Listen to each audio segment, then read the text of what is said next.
Good evening my dear students. कैसे हैं आप सभी लोग। आशा करता हूं सभी लोग स्वस्थ होंगे, मस्त होंगे, व्यस्त होंगे और ज़बरदस्त होंगे और आपके पेरेंट्स भी बेहतर होंगे। Thank you so much all of you once again. फिर से आपका एक बार ओके इंग्लिश क्लासेज में हार्दिक स्वागत और अभिनंदन है। आप सभी बच्चों को पढ़ाकर मुझे बहुत अच्छा फील होता है, बहुत प्रसन्नता की अनुभूति होती है। इनफैक्ट चलिए कम टू द पॉइंट पे आते हैं। पार्ट 26 में मैंने प्रेजेंट कॉन्टिन्यूअस टेंस पढ़ाया था, जिसमें अफर्मेटिव और निगेटिव सेंटेंस पढ़ाया था, ठीक है। और फिर पार्ट 26 सेकंड में मैंने इंट्रागेटिव और निगेटिव एंड इंट्रागेटिव पढ़ाया था। टेंस फिनिश हो गया था। आज पार्ट 26 थर्ड में प्रेजेंट कॉन्टिन्यूअस टेंस के प्रैक्टिस सेट कुछ सेट हल करने कुछ सेंटेंस अभ्यास करना है, ठीक है। इसमें अभ्यास करने के लिए कोई आलस्य नहीं होगा, कोई आलस्य नहीं करना चाहिए आपको, ठीक है। क्योंकि पढ़ना, अभ्यास करना एक अच्छे स्टूडेंट की अच्छी आदत होती है, ठीक है। जिसने भी जितना अधिक अभ्यास किया, जिस स्टूडेंट ने या जिस इंसान ने जितना अभ्यास किया, उतना ही वो कुशलता हासिल की या निपुणता हासिल हुई उसे, ठीक है। तो डोंट फॉरगेट, भूलिए मत कि टेंस पढ़ने के बाद आपको एक्सरसाइज भी करनी है, ठीक है। तो present continuous tense practice set 2 है, जिसमें कुछ सेंटेंसेज हैं, अच्छे सेंटेंसेज हैं, जिनमें आपको अनुवाद करना है। क्या करना है? ट्रांसलेशन करना है। चलिए देखिए, पहला सेंटेंस। You are ready? तैयार हैं आप? Very good, I am ready, मैं भी तैयार हूं। पहला सेंटेंस है present continuous affirmative, negative, interrogative, negative and interrogative के ही सेंटेंसेज हैं, ठीक है। चलिए देखिए, जो आप पढ़ चुके हैं। पहला सेंटेंस है एक अंधा आदमी एक मधुर गीत गा रहा है। क्या है? एक अंधा आदमी एक मधुर गीत गा रहा है। तो सारे बच्चे एक साथ बताएंगे कि इसका अनुवाद क्या होगा।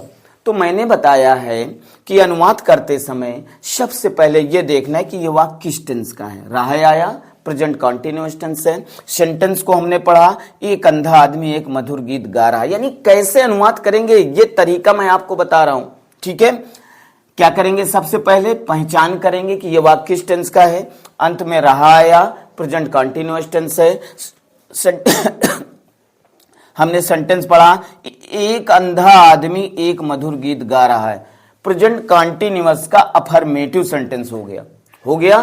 तो प्रेजेंट कॉन्टिन्यूअस टेंस की आपको हेल्पिंग वर्ब याद है ना? क्या होती है? Very good, is, am, are होती है। चलिए अनुवाद करते हैं। कैसे करेंगे?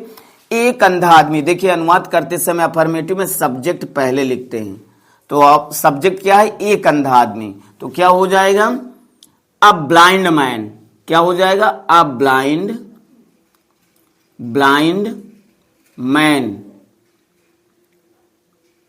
सब्जेक्ट लिख दिया।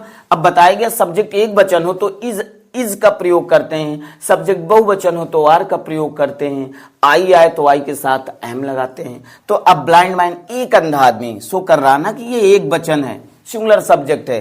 तो हेल्पिंग वर्ब क्या लगाओगे बेटा? इज लगाओगे। क्या लगाओगे? इज। अब इसके बाद क्या लिखते हैं? Main verb. मेन वर्ब क्या? गा रहा है। गाना काय माने होता है? बताइए। सिंग। क्या होता है लल्ला? सिंग। तो क्या आईएनजी लगाएंगे? क्या हो जाएगा? सिंगिंग। अब मेन वर्ब में आईएनजी के बाद क्या लिखते हैं? मेन वर्ब के बाद क्या लिखते हैं? ऑब्जेक्ट। ऑब्जेक्ट क्या है? एक मधुर गीत। तो एक मधुर, स्वीट, और गीत सॉन्ग। क्या हो जाएगा? सॉन्ग। ये सेंटेंस आपका कंप्लीट हो गया। तो क्या सेंटेंस बना? क्या ट्रांसलेशन हुआ इसका? A blind man is singing a sweet song. A blind man is singing a sweet song. That is very nice. दूसरा सेंटेंस देखिए, राजन एक पत्रिका नहीं पढ़ रहा है। तो अनुवाद करेंगे, अंत में देखा रहा आया, प्रेजेंट कांटी हुआ, नहीं आया, जान गए प्रेजेंट कांटी का निगेटिव सेंटेंस है।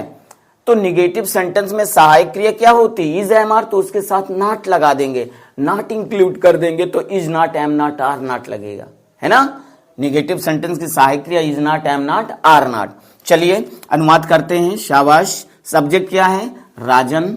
सब्जेक्ट क्या है बेटा? राजन। अब देखिए राजन सिंगुलर सब्जेक्ट है, एक वचन या बहुवचन? सिंगुलर सब्जेक्ट है ना, तो हेल्पिंग वर्ब क्या लगेगी? Is not. क्या लगेगा? क्या लगाएंगे? Is not. फिर इसके बाद मेन वर्ब क्या? पढ़ रहा। पढ़ना रीड होता है या स्टडी होता है, तो रीड करिए। और मेन वर्ब में क्या लगाना है? ING, reading. जब आईएनजी लगाओगे तभी कार्य कंटिन्यू होगा, जारी होगा, है ना। रीडिंग हो गया। अब इसके बाद ऑब्जेक्ट क्या है? एक पत्रिका। तो एक पत्रिका का माने होता है मैगजीन। मैगजीन होता है ना, MAGAZINE, फुल स्टॉप। आपका सेंटेंस कंप्लीट हो गया। क्या बना लल्ला? Rajan is not reading a magazine. Rajan is not reading a magazine. Rajan एक पत्रिका नहीं पढ़ रहा है। क्लियर हो गया? क्लियर हो गया, शाबाश। तीसरा सेंटेंस क्या है? क्या तारे दिन में टिमटिमा रहे हैं? टिमटिमा रहे हैं, रहे आया, प्रेजेंट कांटी हुआ, क्वेश्चन मार्क लगा, इंट्रागेटिव हुआ। अब प्रेजेंट कांटी का इंट्रागेटिव का कौन सा रूल है? रूल 1 है। क्यों? क्योंकि क्या से शुरू हो रहा, और जब कोई वाक्य क्या से शुरू होता है तो हम अनुवाद कहां शुरू करते हैं? उस टेंस की हेल्पिंग वर्ब। और प्रेजेंट कॉन्टिन्यूअस टेंस की हेल्पिंग वर्ब क्या होती है? इज एम आर होती है। तो इज एम आर लगाने के लिए हम देखेंगे सब्जेक्ट तारे, है ना। तो तारे बताइए एक वचन या बहुवचन? अरे बहुवचन है, प्लूरल है, तो सहायक क्रिया कहां शुरू करेंगे? आर से शुरू करेंगे। कहां से? आर। तो आर। फिर इसके बाद सब्जेक्ट क्या? तारे। तारे तो द स्टार्स। तारों के पहले, तारे के पहले क्या लगाएंगे? द लगाएंगे। क्यों लगाएंगे? क्योंकि ये यूनिक नाउन है, इसलिए द लगाते हैं। आर द स्टार्स हो गया। अब मेन वर्ब क्या? टिमटिमाना। टिमटिमा रहे हैं। टिमटिमाना का माने होता है ट्विंकल। क्या होता है? पोयम पढ़ी ना, twinkle twinkle little star, how I wonder what you are, up above the world so high like a diamond in the sky. तो ट्विंकल मीन्स टिमटिमाना होता है ना। तो क्या हो जाएगा? क्या हो जाएगा? Twinkle, TWINKLING, twinkling. ट्विंकल होता है तो क्या हो जाएगा? आईएनजी लगाओगे तो ट्विंकलिंग हो जाएगा। हो जाएगा ना, ट्विंकलिंग। टिमटिमा रहे हैं। कब टिमटिमा रहे हैं? दिन में। अदर वर्ड आया in the day. In the day क्या है बेटा? In the day. और क्या लगाओगे? Question mark. क्यों? क्योंकि इंट्रागेटिव सेंटेंस में क्वेश्चन मार्क लगाना बहुत ही आवश्यक है। ठीक है। अब देखिए चौथा सेंटेंस। फोर्थ सेंटेंस कौन सा है? आज वर्षा क्यों हो रही है। देखा अनुवाद कैसे करेंगे? सबसे पहले पहचानेंगे ये वाक्य किस टेंस का है। रही आया, प्रेजेंट कॉन्टिन्यू हुआ, क्वेश्चन मार्क लगा, इंट्रागेटिव हुआ। अब देखें इंट्रागेटिव का रूल 1 है या रूल 2 है। तो हमने देखा आज वर्षा क्यों, अरे भैया प्रश्नवाचक सब तो बीच में आया है, तो प्रेजेंट कांटी का इंट्रागेटिव का रूल 2 है। तो क्वेश्चन वर्ड की अंग्रेजी पहले लिखेंगे। क्वेश्चन वर्ड क्या है? व्हाई। फिर इसका सब्जेक्ट वर्षा तो निर्जीव है। वर्षा मतलब किसी लड़की का नाम नहीं है, बरसात है ना, तो निर्जीव है। निर्जीव का सब्जेक्ट इट होता है ना। तो इट सदैव सिंगुलर होता है। तो इट सिंगुलर होता है तो सिंगुलर वर्ब भी लगेगी, इज लग गया। सब्जेक्ट क्या है इसका? इट। क्या है बेटा? इट हो गया। Why is it. अब मेन वर्ब क्या है? वर्षा होना। काय माने वर्षा होता है? रेन। इसमें आईएनजी लगाएंगे, क्या हो जाएगा? रेनिंग। क्या हो जाएगा? रेनिंग। अदर वर्ड क्या है? आज। ऑब्जेक्ट तो दिया नहीं, तो अदर वर्ड क्या आया? टुडे। और क्वेश्चन मार्क लगा दिया। आपका सेंटेंस बिल्कुल कंप्लीट हो गया। तो क्या सेंटेंस बना? Why is it raining today. आज वर्षा क्यों हो रही है। क्लियर हुआ? चलिए आगे देखते हैं। पांचवा सेंटेंस। ये 4 सेंटेंस आपके कंप्लीट हो गए ना।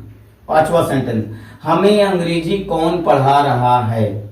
रहा आया, प्रेजेंट कंटिन्यू हुआ, क्वेश्चन मार्क लगा, इंट्रागेटिव हुआ। इंट्रागेटिव का कौन सा रूल है? रूल 2 है। क्यों? क्योंकि प्रश्नवाचक सब बीच में आया है। तो काहे माने कौन होता है? बताइए, टेल मी। शाबाश। हु। हु क्या होता है, हु मीन्स कौन होता है। और मैंने आपको बताया था प्रेजेंट इंडेफिनिट में कि हु जो होता है ये सब्जेक्ट सिंगुलर माना जाता है। क्या माना जाता है, सिंगुलर माना जाता है। तो हु के साथ सदा सिंगुलर वर्ब लगती है। जैसे कहा गया हु इज, ये सब्जेक्ट का कार्य करता है, ठीक है, तो इज, हु इज। अब मेन वर्ब क्या है, पढ़ाना, टीच होता है पढ़ाना, रीड पढ़ना, टीच पढ़ाना, तो टीचिंग, हु टीचिंग। फिर क्या है ऑब्जेक्ट क्या है, हु टीचिंग अस, हमें, अस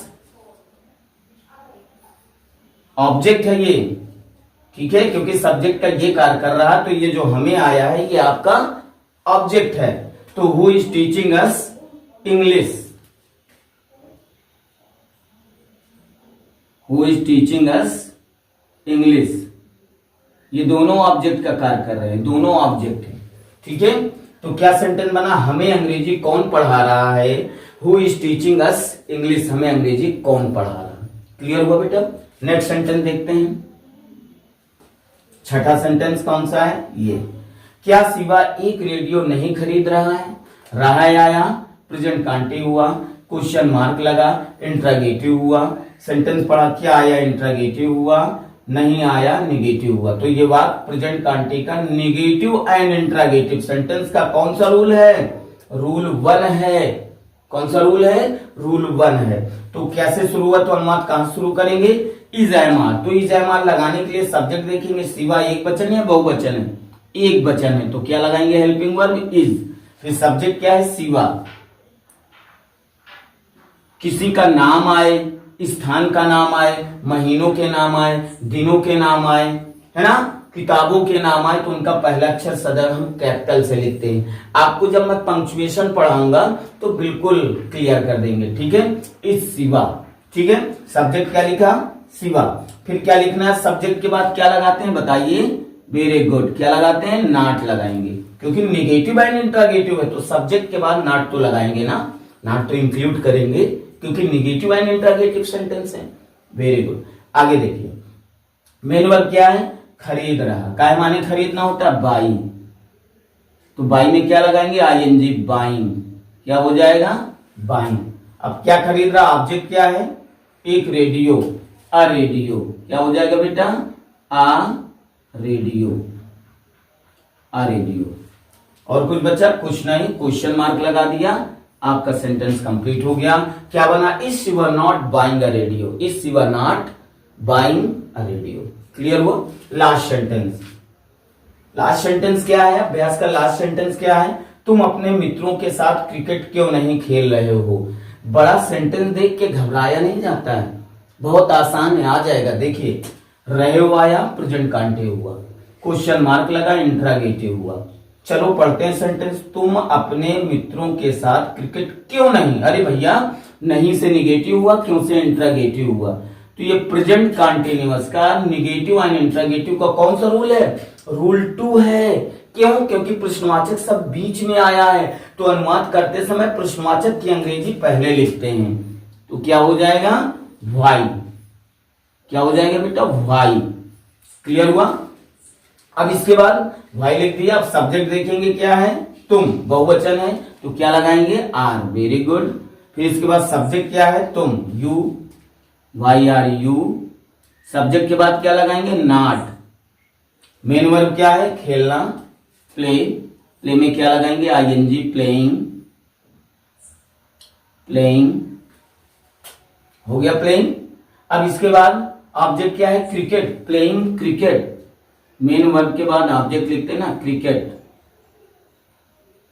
CRICKET, क्रिकेट, ठीक है। अब अदर वर्ड क्या, अपने मित्रों के साथ, तो देखिए, विथ मीन्स साथ, विथ मीन्स साथ। अब यू के साथ अपना या अपने के लिए क्या लगाते हैं, प्रेजेंट इंडेफिनिट में मैंने पढ़ाया है, जैसे ही के साथ अपना अपने के लिए क्या लगाते हैं, हिज लगाते हैं, सी के साथ हर लगाते हैं, आई के साथ माई लगाते हैं, यू के साथ योर लगाते हैं, क्या लगाते हैं लल्ला, your, with your friends, FRIEND S question mark. आपके ये सेंटेंस कंप्लीट हो गए। बेहतर तरीके से राइट कर लीजिएगा, या अनुवाद करना है आपको, अभ्यास करना है बेहतर तरीके से, यानी जो भी टेंस आप पढ़ रहे हो उसका अभ्यास बहुत जबरदस्त तरीके से करना है, ठीक है। और बोलने की कोशिश करना है अपने मित्रों से, अपने पेरेंट्स से। अगर फिर भी हेजिटेशन हो रहा है, वैसिलेशन हो रहा है, संकोच हो रहा, तो शीशे के सामने खड़े होकर अपने आप से बात कर सकते हो, ऐसे सेंटेंस बोल सकते हो, प्रैक्टिस में आ जाएगा। तो जब इंग्लिश ग्रामर फिनिश होने के बाद आपको स्पोकन सिखाएंगे, है ना, कि हाउ स्पीक इंग्लिश फ्लुएंटली, कि रफ्तार से कैसे अंग्रेजी बोली जाएगी, कैसे बोली जाती है। तो इसे बेहतर तरीके से अभ्यास करेंगे और राइट करेंगे और जबरदस्त तरीके से अभ्यास करेंगे। Thank you so much all of you.